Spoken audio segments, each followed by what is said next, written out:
बिस्मिल्लाहिर्रहमानिर्रहीम। Biology chapter number 20 chromosomes and DNA हम discuss कर रहे हैं, जिसमें आज हम लॉन्ग क्वेश्चन पढ़ेंगे वाटसन एंड क्रिक्स मॉडल।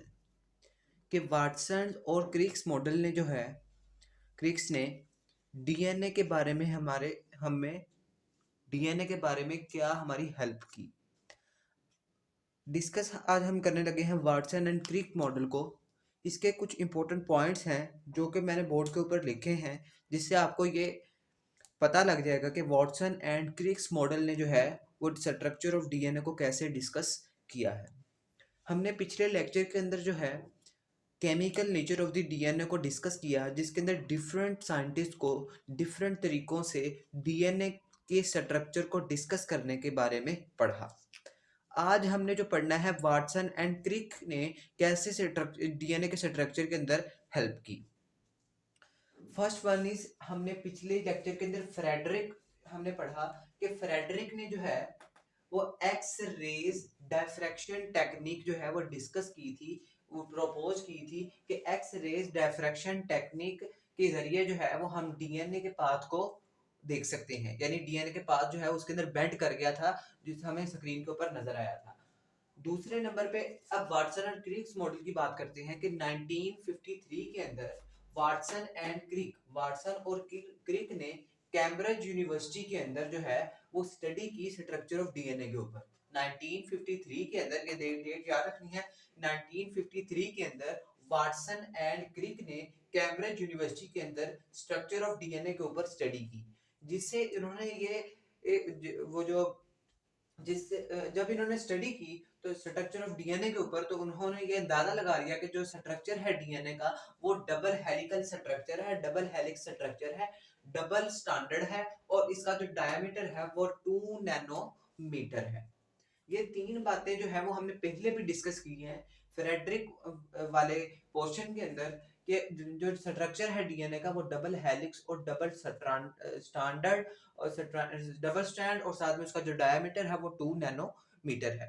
कुछ जो वाटसन और क्रिक्स मॉडल की जो बातें हैं वो फ्रेडरिक और साथ में विंकलटन जो है साइंटिस्ट, उसने भी जो है वो इसी तरह ही कही थी। लेकिन जो इसके अंदर डिफरेंस आया वाटसन और क्रिक मॉडल के अंदर वो ये था कि हेलिकल टर्न, हर हर हेलिकल टर्न जो है वो 3.4 नैनोमीटर के बाद जो है वो हर हेलिकल टर्न आती है।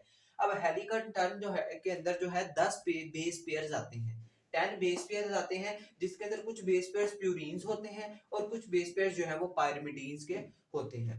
जो प्यूरीन्स के बेस पेयर हैं उसके अंदर प्यूरीन जो है वो लार्ज होती है, और पायरिमिडीन्स के बेस पेयर्स के अंदर पायरिमिडीन्स जो है वो स्मॉल होती है। ये हमारा एमसीक्यूज भी आ सकता है कि प्यूरीन्स लार्ज होती है कि स्मॉल, तो हम लिखेंगे लार्ज।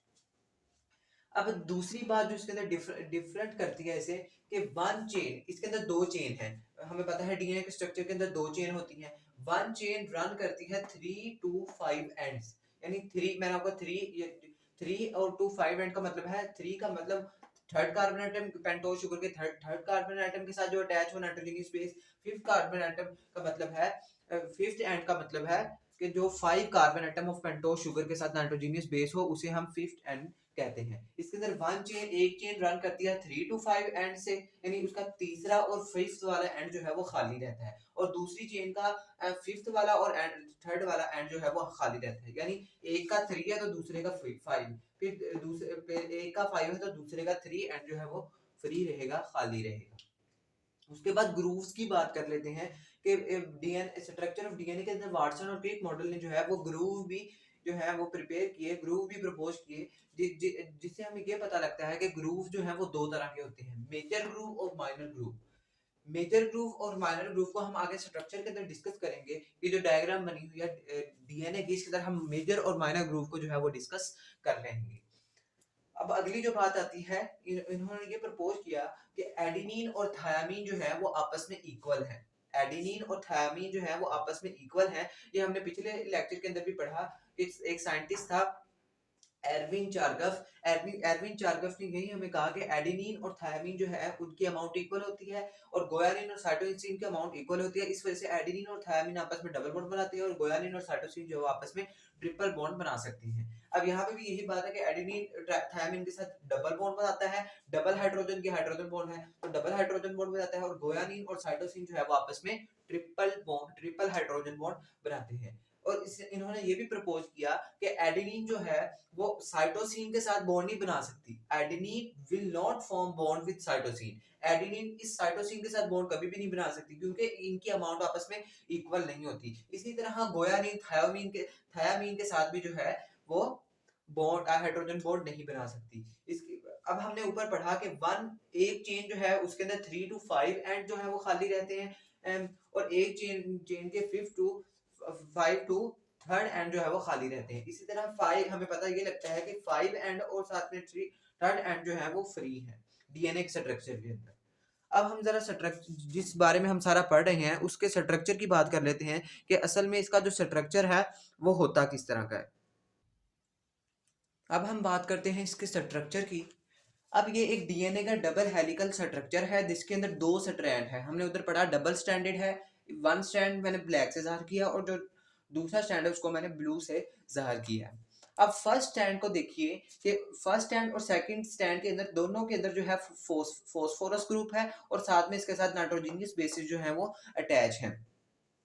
अब डीएनए के स्ट्रक्चर के अंदर हमने पढ़ा कि एडेनिन और थायामीन जो है वो आपस में डबल बॉन्ड बनाते हैं और गोयानिन और साइटोसिन जो है वो आपस में ट्रिपल बॉन्ड बनाते हैं। इसी तरह हमने यहाँ पे एडेनिन का स्ट्रक्चर ड्रा कर दिया, इधर गोयानिन का, इधर थायामीन, इधर साइटोसिन, तो इनके दरमियान डबल बॉन्ड तो डबल बॉन्ड लगा दिया और गोयानिन और साइटोसिन के दरमियान जो है वो ट्रिपल बॉन्ड। अब ये जो बॉन्ड है ये कौन सी बॉन्डिंग है? हाइड्रोजन बॉन्डिंग है। दो नाइट्रोजनियस बेस के दरमियान जो बॉन्डिंग है उसे हम हाइड्रोजन बॉन्डिंग इसके अंदर बनी है। उसके बाद जो हाइड्रोजन बॉन्डिंग है, अब ये फॉस्फोरस और साथ में ये जो बेस है इसके दरमियान भी बॉन्ड अटैच है जो हमने पिछले लेक्चर के अंदर पढ़ा, जिसको हम फॉस्फोडाइएस्टर लिंकेज कहते हैं, वो इधर बन रही है। फॉस्फोरस और साथ में ये पेंटोज शुगर के साथ जो लिंकेज बन रही है इसे हम कहते हैं फॉस्फेट बॉन्ड या फॉस्फोडाइएस्टर लिंकेज। अब यहाँ पे भी बन रही है, यहाँ पे भी बन रही है, यहाँ पे भी, यहाँ पे भी, तो मैंने ये दो से ज़ाहिर कर दिया कि फॉस्फेट बॉन्ड जो है वो यहाँ पे अकर है। अब ये जो दो स्टैंड है, ये जो दो स्टैंड्स हैं इसको हम शुगर फॉस्फेट बैकबोन जो है वो कहते हैं। अब हमने पीछे पढ़ा ग्रूव्स के बारे में कि एक होता है मेजर ग्रूव, एक होता है माइनर ग्रूव। माइनर ग्रूव ऐसे ग्रूव को कहते हैं जिसके अंदर डबल स्टैंडर्ड डीएनए का जो मॉलिक्यूल है वो छोटी जगह से बेंड करे, यानी यहाँ से और यहाँ से अगर छोटी जगह हो तो उसे कहते हैं माइनर ग्रूव, और अगर बड़ी जगह से बेंड करे तो उसे हम कहते हैं मेजर ग्रूव। उसके बाद हमने बात की कि जो थर्ड एंड और फिफ्थ एंड है, इसी तरह एक चेन का थर्ड एंड और दूसरी चेन का फिफ्थ एंड खाली होगा, और इसी तरह एक चेन का फिफ्थ एंड और दूसरी चेन का जो है वो थर्ड एंड जो है वो खाली होगा। अब ये देखें, ये ब्लू वाली जो है इसका एक थर्ड एंड ऊपर से फ्री होता जरूरी, हर एक डीएनए के मॉलिक्यूल के अंदर होता जरूरी है, तो ये थर्ड एंड जो है यहाँ से फ्री है। इसी तरह यहाँ पे ब्लू वाले के अंदर 5 एंड नीचे से फ्री है। इसी तरह नीचे से ब्लैक वाले का थर्ड एंड फ्री है और ऊपर वाले का फिफ्थ एंड जो है वो फ्री है। ये था आज का लेक्चर जिसके अंदर बड़ी डिटेल के साथ वाटसन एंड क्रिक मॉडल को बड़े ही अच्छे अंदाज में जो है वो डिस्कस किया मैंने। अगर आपको आज की वीडियो अच्छी लगी है तो प्लीज़ इस चैनल को लाइक, सब्सक्राइब एंड शेयर कीजिएगा। अल्लाह हाफिज़।